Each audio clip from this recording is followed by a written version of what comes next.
புதுச்சேரியில் போலி மருந்துகள் தயாரிக்கப்படுவதாக எழுந்த புகாரில் மத்திய மருந்துகள் தர ஆய்வு அமைப்பு மற்றும் புதுச்சேரி மருந்துகள் கட்டுப்பாட்டுத் துறையினர் பல இடங்களில் நடத்திய ஆய்வில் 1 கோடி ரூபாய் மதிப்பிலான போலி மாத்திரைகள் பறிமுதல் செய்யப்பட்டது.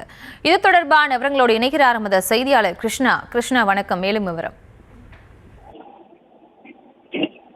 புதுச்சேரியில் போலி மருந்துகள் தயாரிக்கப்படுவதாக எழுந்த புகாரின் அடிப்படையில் மத்திய மருந்துகள் தர ஆய்வு அமைப்பு மற்றும் புதுச்சேரி மருந்து கட்டுப்பாட்டுத் துறையினர் புதுச்சேரியில் பல்வேறு இடங்களில் ஆய்வுகள் மேற்கொண்டு வருகின்றனர்.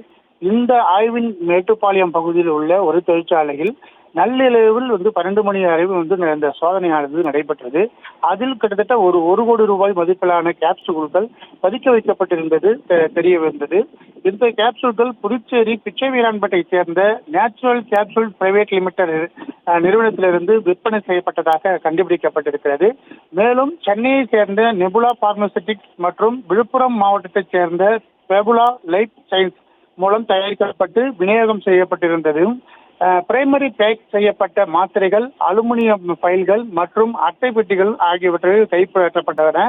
பறிமுதல் செய்யப்பட்ட ஆவணங்கள் அனைத்தும் புதுச்சேரி நீதிமன்றத்தில் இன்று ஒப்படைக்கப்பட்டு அது ஆய்வுக்கு உட்படுத்தப்பட்டிருக்கிறது. இந்த ஆய்வின் போது மத்திய தர ஆய்வு அமைப்பின் அதிகாரிகள் பலரும் இந்த காவல்துறை உதவியுடன் இந்த செய்திருந்திருக்கிறார்கள். ஏற்கனவே புதுச்சேரியில் போலி மருந்துகளும் அதே போல காலாவதியான மருந்துகளும் விற்பனை செய்யப்படுவதாக புகார்களும் எதிர்க்கட்சிகளும் சமூக அமைப்புகளும் குற்றச்சாட்டு வந்த நிலையில தற்பொழுது புதுச்சேரியில் 1 கோடி ரூபாய் மதிப்பிலான போலி மாத்திரைகள் தயாரிக்கப்பட்டு அது கண்டுபிடிக்கப்பட்டிருக்கிறது ஒரு புதுச்சேரி பெரும் பரபரப்பை ஏற்படுத்தியிருக்கிறது. விவரங்களுக்கு நன்றி கிருஷ்ணா.